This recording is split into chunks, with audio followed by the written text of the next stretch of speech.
Yeah, I'm talking to you. So, I had the amazing opportunity to just chat with Roshanda Pratt, who is the visibility coach.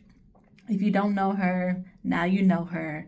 And I just encourage you and invite you to take some time to sit down and watch this episode with her as we just talk about visibility to really honing in on not looking for other people's validation, but looking inwardly to who we are as individuals and visionaries. So make sure you subscribe, share, and just tune in for this upcoming episode.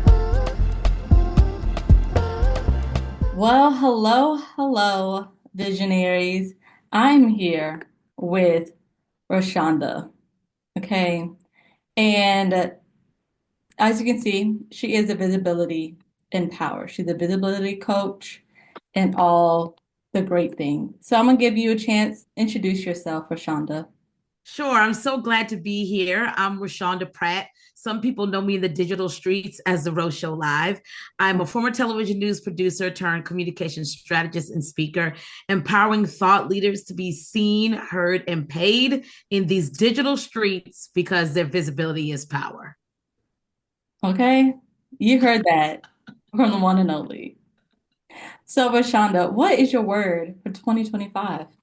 Oh, that's a good one. What is my word for 2025? So, Mhm. my word for 2025 is forward. Mm, And the reason why is because I really believe that God really was speaking to me about bringing all of myself forward. that's good. And just like he spoke to Lazarus in John chapter 11, and he said, Lazarus, come forth. Lazarus, come forward. I believe he's saying the same thing to me. And so I believe that this is a year of forward movement, but also this is a year for all of me to come forward. That's good. And essentially, all of you, Yes. I not think too many times we live in compartments. We live in we treat our life like a department store, right?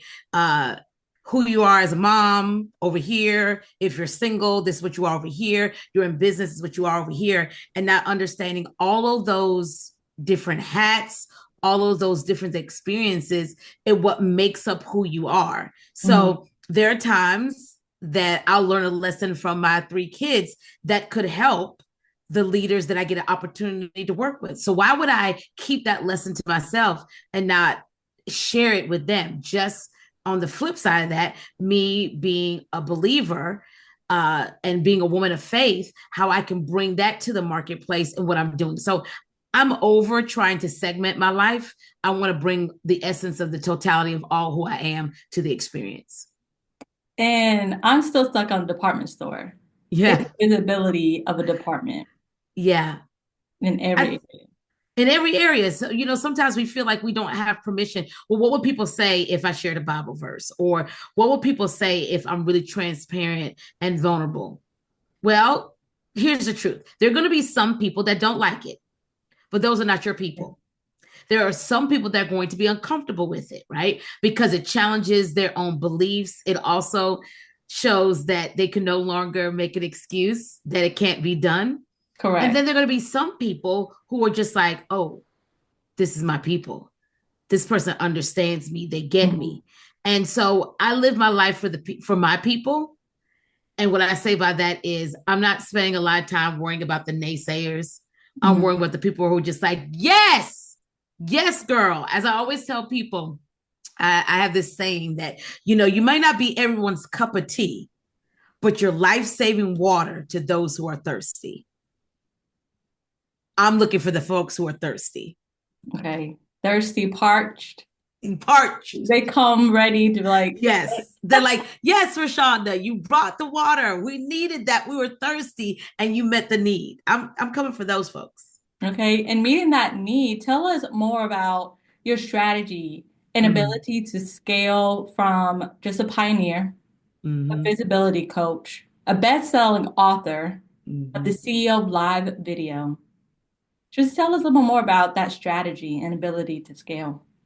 I think the strategy and the ability to scale starts with it's an inside job, right? I tell people all the time that visibility is power, but it starts as an inside job. And one of the things that I live by, and it's a post-it note here in my office, is if you want to scale your company, your business, you have to first scale you. You have to scale your life. And so for me, it's doing a lot of that deep inner work. Mm-hmm. Because if I'm growing, that means that naturally everything else is going to be growing around me. So that's not only just the personal development, right? Mm-hmm. You know, I've got into walking this year, like just quieting myself and going walking in my neighborhood, right? I'm going to hit the gym one day, you guys. Keep praying for me. I'm going to hit the gym, right? It starts with a walk. It starts with a walk, right? Drinking water. But it's also doing the things like going to therapy. Mm-hmm. It's also doing those things of quiet meditation and prayer. And so I just think a part of how we've been able to scale is because I've always been doing that inner work and that inner, just the inner healing and further learning about myself and growing as a person. And therefore, everything else around me grows. I mean, just think about that for a second. Yeah. When your mindset change about going from 4 figures to 5 figures or 6 figures, there's a different mindset. You start to look at money like, though I could do this, is this the best use of my time? Is this the best use of my resources, my talent, my treasure? Correct. Every good opportunity isn't a great opportunity. So then you start saying to yourself, I could do that, but is that taking me away from what I really should be focusing on? And then that's growth. That's when you start to scale differently. I love that. And what I hear is, one, being very transparent with yourself, and then be able to align with kind of that vision that you have and really alignment with God. Yes. Like, God, is this what you see for my future? Right.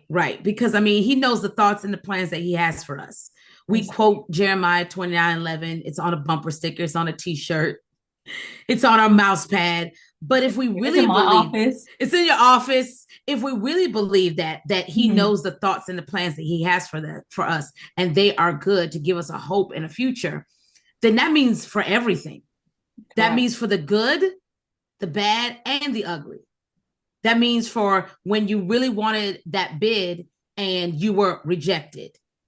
That also means when you thought you were giving your best to a client and it backfired on you. Do I still believe that God knows the thoughts and the plans that he has for me? Because you're standing with a woman who has understood that didn't work out how I wanted it. I really wanted that opportunity. But you know what? All of those things have really worked together for my good. Correct. And even those learning points. Yes. Right. Tell us more about a time where you had to deal with that setback, that rejection, and share with us how did you overcome that difficulty? Where do I begin? We have time. We have time. So how do I deal with a setback and a challenge? At first, it was like a kid having a tantrum. It was not good. Like, I'm screaming, I'm crying. And maybe this is you who's listening. You like, oh, I identify with that. I think over the years, I've come to develop this mindset that if we want to live a champion lifestyle and we want to call ourselves a champion or more than a conqueror, a world overcomer, every champion has to have a challenge. If you want to win a trophy, you have to run a race. You have to be able to compete. And so I've started looking at challenges differently and not looking at this as something that is happening against me, but something that's happening for me. Correct. And that has helped me to embrace it differently and to rebound faster. I remember when challenges would come, oh my gosh, I would be in the pits for like 3 days. It was just bad. And it's so much energy and all of the things for 3 days. And now it's just kind of like, okay, there's a day. Move on from this a couple of hours next, right? Next couple of hours, I've moved on and I've already found a solution and a workaround. And usually it ends up being better for my good. And so just learning how to understand that challenges are a part of being a winner. You learn more from failure than you'll ever learn from success. That is so true. Even the tears, like those tears are meant to water that Yes. seed. Yes, definitely. Tears are meant to water the seed. But here's the thing about a seed. In addition to, let me not say but, in addition to, Yeah. the seed has to break its shell in order to take root. So while I'm watering with my tears, even my seed has to have a breaking. That just blessed me in real time. I sure did. I was like, whoa. Even my seed has to have a breaking Mm-hmm. in the ground as I'm watering it with my tears. So And then, that's why I really started this mantra, friend, in the last couple of years of we're not having a breakdown, folks. We're having a breakthrough. we are. We're having a breakthrough. Oh, we're just gonna pause, reflect on that. Yes. Let that settle. Even Yes. to what advice would you share with those visionaries who, one, they're ready for the breaking, right? Mm. But then they want to have more visibility. Mm. So what advice Yeah. would you share to those visionaries? To visionaries who want more visibility, my advice to them is the first person that you have to be visible to is yourself. Yeah. Before anyone else saw me as the Rose Show Live communication strategist, speaker, I was the Rose Show Live, and here in my bathroom, practicing my lines to myself in the mirror. The first person I ever spoke to was me and God. And so I believe when you develop this lifestyle of seeing yourself first before others see you, it also helps with not looking to people to validate you because you've already been validated. Yeah.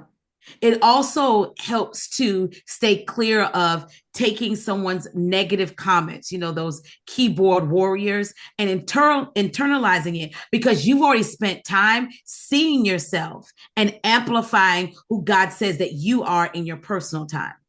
I've often said to people, and I believe this, that if I can kneel before God, I can stand before anyone.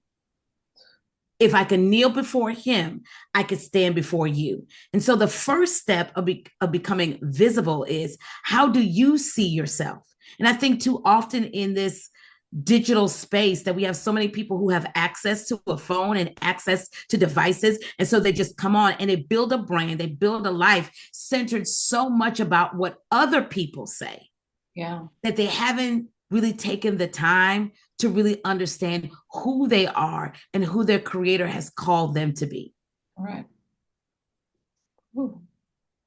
And that's so true. It's that firm foundation. Yes. And going back to, we're still going to talk about the seed. Okay. That seed to have enough roots. So when the wind and waves come and the waves, we're on a solid foundation. We're not on, was it sinking sand? Yeah. Yeah. Yeah. Because I think when we get in this online space, it's this happens to the best of us.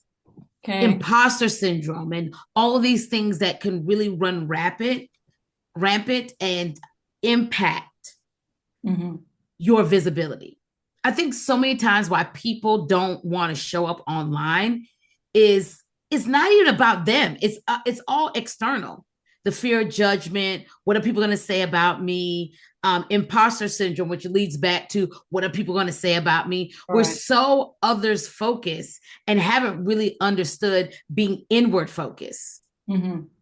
Understanding I didn't come for, and I'm not going to be everyone's cup of tea, and I'm fine with that. Yeah. But again, there's going to be someone who sees what I'm saying, hears what I'm saying, and says, yeah, that's for me. She's my people. And that is where the focus is. Correct. And that just comes with the confidence too. That's also developed quietly, right? Confidence doesn't come just because if you build your confidence on people, disappointed, friend. So confidence doesn't come, it very much doesn't come from these external things. It comes from this internal conversation that you have with self. I will never forget. And I remember being in my 20s and my self talk was terrible. I mean, the thing, I didn't have to worry about my enemy being my biggest hater. I was my biggest hater. I was my biggest critic. And I just remember You're over not the years, alone. right? Just you're dumb. I remember telling myself I was stupid and dumb, right? That's just dumb. That's stupid, right? But you And can just quit. Just just stop. quit. It's Stop. just pointless. And I really did the work in working on my self-talk. And there's a book that helped with that says telling yourself the truth. Right? Yeah. It's a book that I have on my shelf. It's a great resource. And so I dug through that book in my 20s and really worked on my self-talk. Now, here's the thing. Those were in my 20s. Here I am 20 something years later. Hey, look at. Hey, look at. Thank you. Thank you. 20 something years later. And I was hit with a traumatic situation. And the thing about trauma is I have found that trauma has a tendency to bring back up things from your past that you were like already navigated through that, but it's trying to poke at that thing. And so when I went through this traumatic situation and this transition in my life, I was somewhere around my house. And I remember saying to myself, Roshanda, that is so stupid.